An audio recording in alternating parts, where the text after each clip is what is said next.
and welcome back to Maya's Reviews, a blog and podcast where I review all types of movies and novels. I'm Maya, and today is my first review in a very, very long time. I haven't posted on my blog in forever. It's been over a year, and I haven't posted on my podcast since I think around Halloween when I did the Tusk interview with Rory. It has been a very long time. I've been dealing with my senior year of high school and getting into college and figuring all that out. So it's been a very, very long time, and I realize that. But hopefully I can get back onto somewhat of a schedule. And I know I say that every time, but hopefully college won't be too crazy and I can keep doing this. But today I'm actually very excited for this review, and I'll have a follow-up video to this review as well, because today I'm reviewing Longlegs, directed by Osgood Perkins, and this was my most anticipated movie of the year. I was really, really looking forward to it, and I went with my two friends on Thursday, the earliest I could see it, right? It technically released Friday the 12th. So, I was really anticipating this one, and I'm excited to talk about it. This review will be spoiler-free, and then I'm going to have another video releasing hopefully the next day. Kind of a deep dive into Longlegs and all of the different themes and, symbolisms and just everything, including a deep dive into the website that the marketing team has been using to promote Longlegs. But today's video and episode is a review of Longlegs, so let's get into it.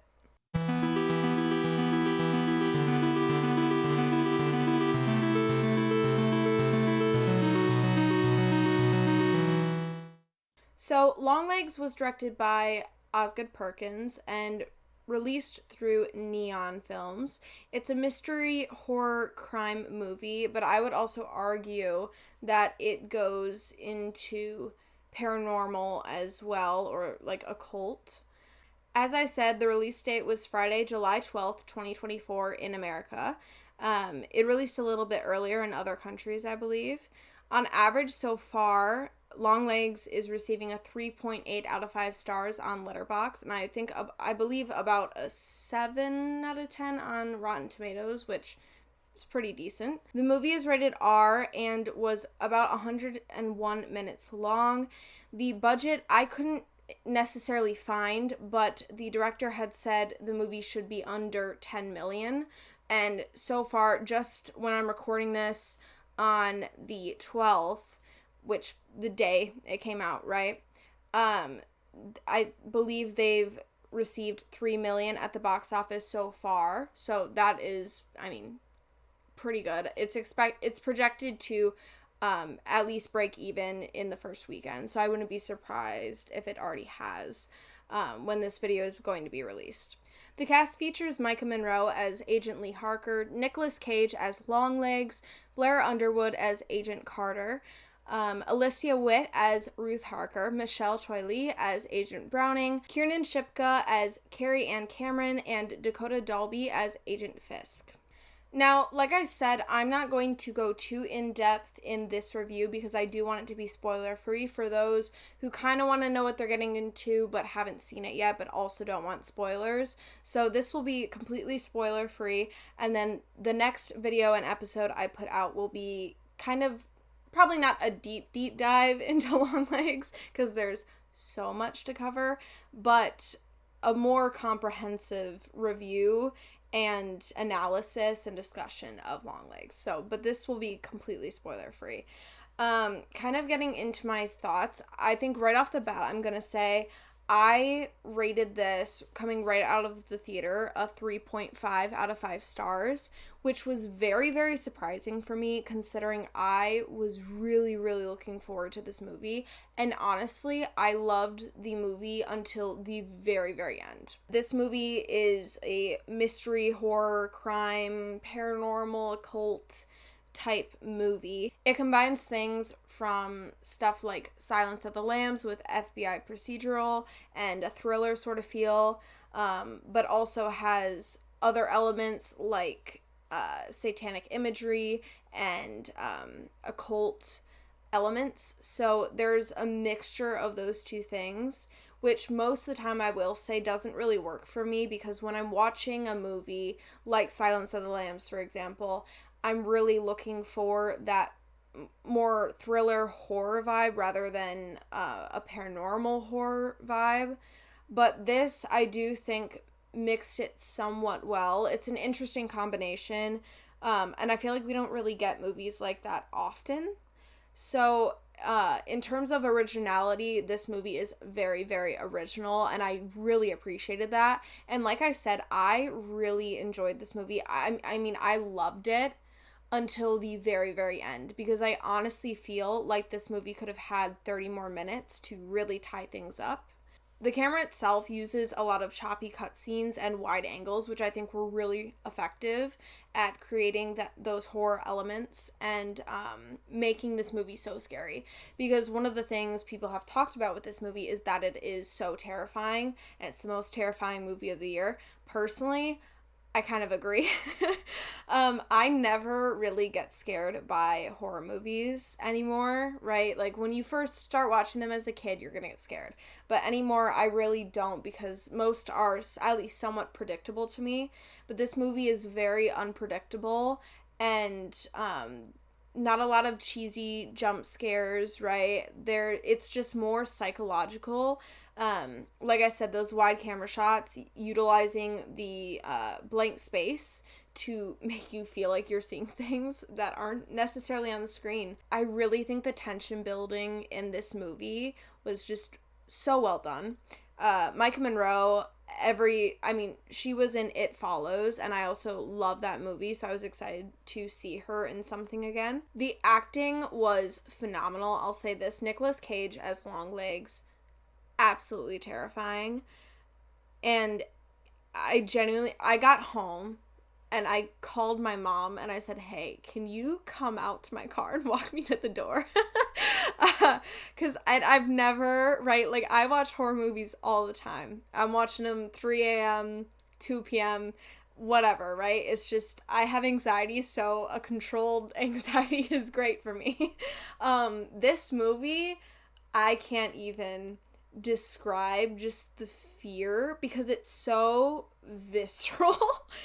And like I said, just so unpredictable and original. And I think, like I said, because of the kind of occult religious elements that this movie includes, I grew up religious, so that is just a tad bit more scary to me.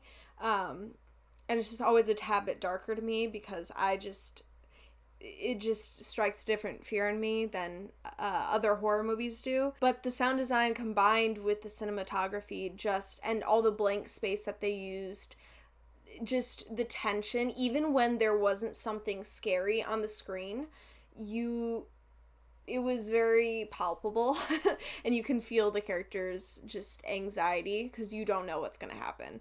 And usually, like I said, with horror movies, right, I'm pretty good at being like, oh, well, this is gonna, but even when there were some things that were slightly predictable, I'd be sitting there just peering through my eyes, right?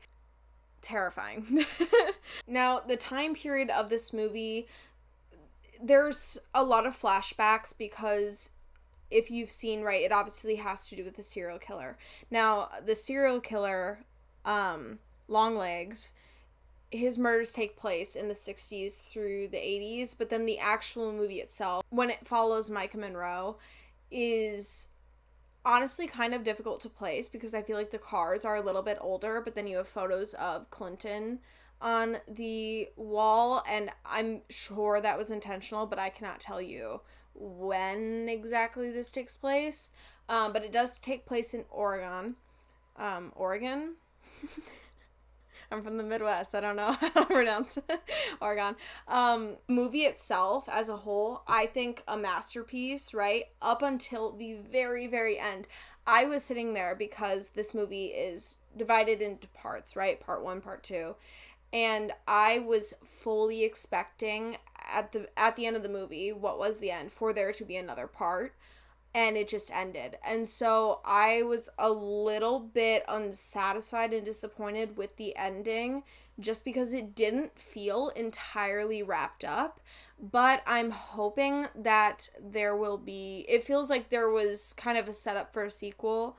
And so I am hoping for that, because I would love to see that, actually. I'll kind of go more into my theory on that in my next video, where I kind of do a deep dive of everything, because I think there's a lot of Easter eggs out there that are kind of pointing towards that.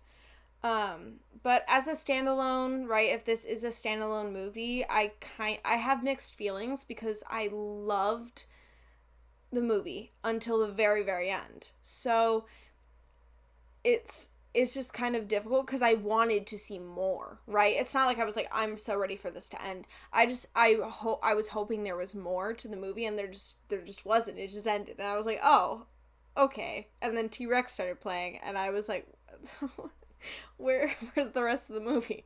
Because it's only an hour and a half long, right? So I was expecting, and I didn't look at the time beforehand, so I was expecting this to be kind of a more 2-hour movie. Because it felt very well paced. So I was just fully expecting like 30, 20, even 10 more minutes.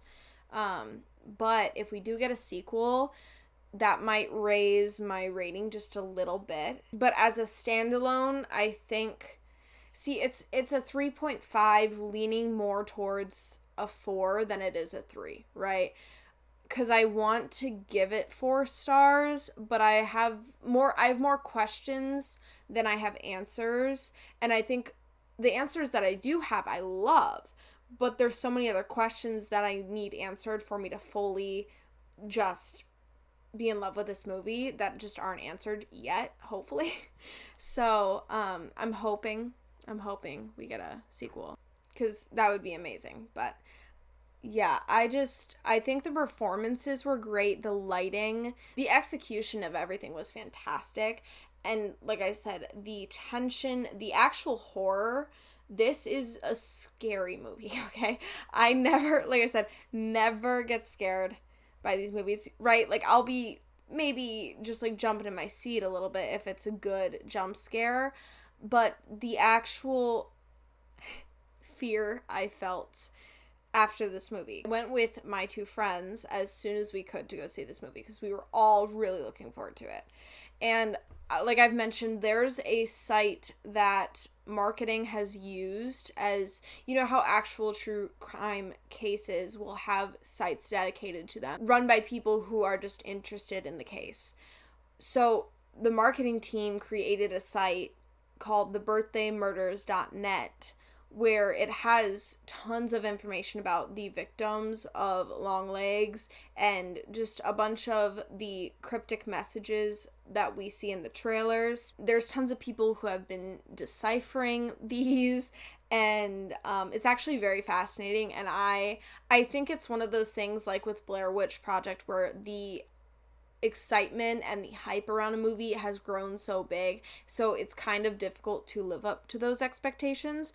But I feel that because of the amount of detail, which I will go into in my next video, the amount of detail that has been put into this movie makes me feel as if there will most likely be a sequel, just because I don't see them pouring this amount of time and money and energy into something like this and just kind of leaving it as a standalone.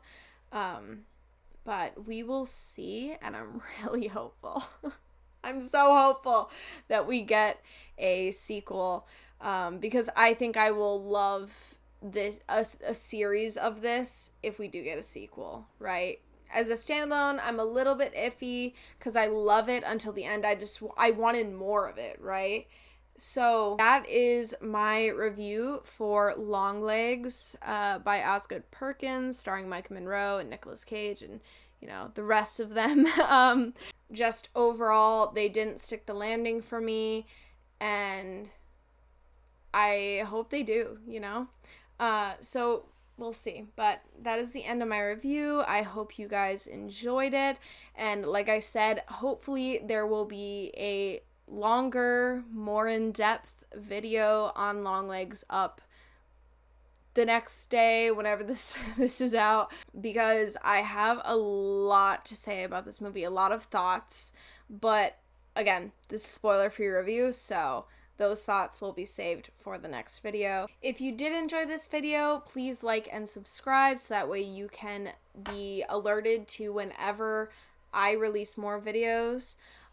Please check out my blog, Maya's Reviews, at mayagreviews.wordpress.com. You can also find me at Maya the Bookworm on Twitter, Goodreads, BookBub, Book Sirens. I'm also on Tumblr at Maya Reviews, Instagram at MLGrimley and Maya Grimley. And I think that's pretty much it. If you want to reach out to me to have me review your book or talk about a movie, please email me at mayagbookrareviews@gmail.com. I do ask that if you are reaching out in regards to a publicity request, if you're an author, a publisher, a director, anything, that you check out my publicity request page on my blog first and then email me. That way you can have information that I need going for an interview or a review. So thank you so much for listening, and go watch Longlegs.